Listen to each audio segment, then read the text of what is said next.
किसी गांव में एक पत्थर तोड़ने वाला इंसान रहता था। गांव के नजदीक पहाड़ पर जाकर वह पत्थर तोड़ता था।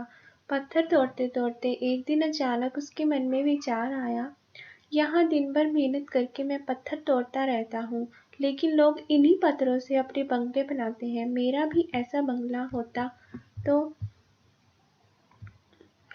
इस विचार के आते ही वह दुखी हो गया। तभी आकाशवाणी हुई, तुम्हारी सभी मनोकामनाएं पूर्ण होंगी।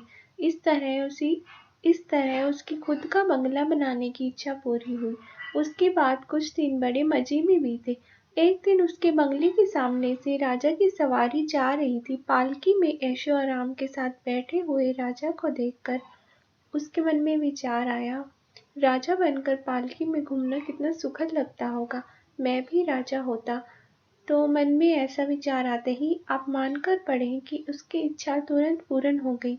राजा बनकर वह पालकी में घूमने लगा। कुछ दिन खुशी में बीतने के बाद उसे पालकी में गर्मी महसूस होने लगी। गर्मी के दिन थे और तेज धूप के कारण उसे पालकी में बहुत पसीना आने लगा। उसके मन में आया, राजा से सूर्य की ताकत ज्यादा दिखाई देती है, मैं सूरज बन गया तो।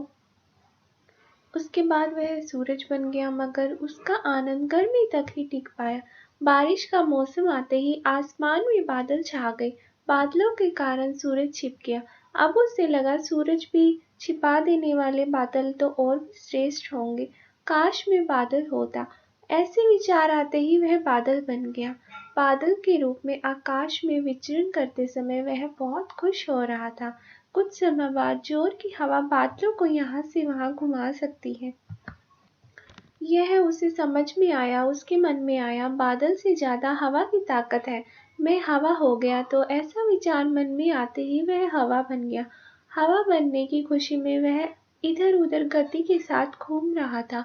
इससे कई पेड़ उखड़ गए।